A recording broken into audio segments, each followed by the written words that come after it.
اعوذ باللہ من الشیطان الرجیم بسم اللہ الرحمن الرحیم یقاد البرق یخطف ابصارہم، عنقریب بجلی ان کی بصارت اچک لے جائے گی۔ کلما اضاء لہم مشوا فیہ، جب ذرا کچھ روشنی انہیں محسوس ہوتی ہے تو اس میں کچھ دور چل لیتے ہیں۔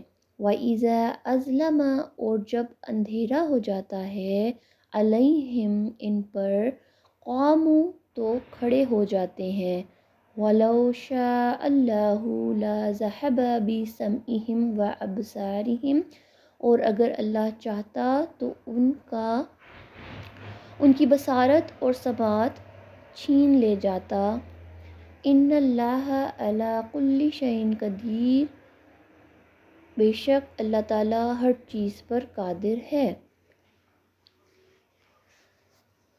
یہ اس وقت کا ذکر ہو رہا ہے جب ایک طرف قرآن پاک نازل ہو رہا تھا، رحمت کی بارش نازل ہو رہی تھی، تو اللہ تعالیٰ ایک طرف اس منافقین کے گروہ کی مثال دی جو کہ ہدایت کو نہیں پانا چاہتا تھا، تو روشنی ہوئی اور اللہ تعالیٰ نے اس کی بصارت چھین لی، ٹھیک ہے۔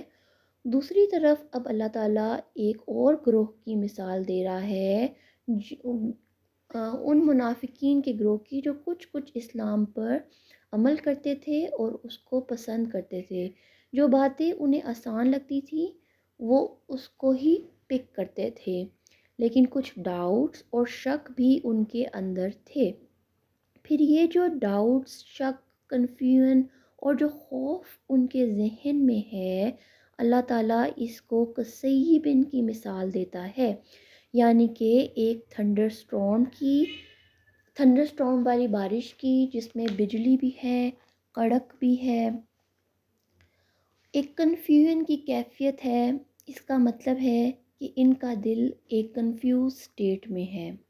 یہ جو سیکنڈ کیٹیگری اللہ تعالیٰ نے منافقین کی بتائی ہے، وہ ان کی ہے جو اسلام کے صرف فائدے جو ان کو پسند آتے ہیں، ان کے لیے سوٹیبل ہوتے ہیں، وہ صرف ان پر عمل کرتے ہیں۔ یعنی جس طرح پہلی قسم کے منافقین کا نور بصارت اس نے سلب کر لیا، اسی طرح اللہ تعالیٰ ان کو بھی حق کے لیے اندھا بہرا بنا سکتا تھا، مگر اللہ کا یہ وعدہ نہیں ہے جو کسی حد تک دیکھنا اور سننا چاہتا ہو اسے اتنا بھی سننے اور دیکھنے نہ دے۔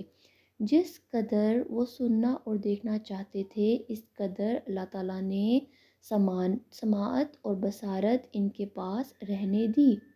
جب اندھیرا ہوتا ہے، اس میں تھوڑی بجلی چمکتی ہے، اس میں ان کو روشنی نظر آتی ہے تو تھوڑا چل لیتے ہیں۔ یعنی جب انہیں اسلام کے وہ آیات، قرآن پاک کی وہ آیات جو ان کو اپنے لیے فائدہ مند دکھائی دیتی ہیں، تو وہ اس کو چوز کر کے آگے بڑھتے ہیں۔ پھر جب روشنی کم ہو جاتی ہے تو وہ وہیں پہ کھڑے ہو جاتے ہیں، سٹبرن ہو جاتے ہیں اور آگے نہیں بڑھتے۔ which means they pick and choose from دین۔ یہ منافق کے کریکٹرسٹکس ہیں، اللہ تعالیٰ ان کی کردار کے بارے میں بیان کر رہا ہے، اور آگے بھی اللہ تعالیٰ مختلف آیات میں، صورتوں میں مزید منافقین کے بارے میں بتائے گا کہ ان کے کردار کیسا تھا۔ اسی لیے ہم سورہ فاتحہ میں اللہ تعالیٰ سے دعا مانگتے ہیں کہ اللہ تعالیٰ ہمیں نیکوکاروں کے راستے پر چلا، اور ان سے اس راستے پر نہ چلانا جس پر گمراہ لوگ چلے، اور جو تیرے ناپسندیدہ لوگ جن پر چلے، ہمیں اس راستے پہ مت چلانا۔ تو یہ منافقین ناپسندیدہ لوگ ہیں اللہ تعالیٰ کے، اور اللہ تعالیٰ چاہتا تو ان کی بصارت اور سماعت مکمل طور پر چھین لیتا، کیونکہ اللہ تعالیٰ ہر چیز پر قادر ہے، لیکن اس نے انہیں اتنا دکھایا جو وہ دیکھنا چاہتے تھے اور سننا چاہتے تھے۔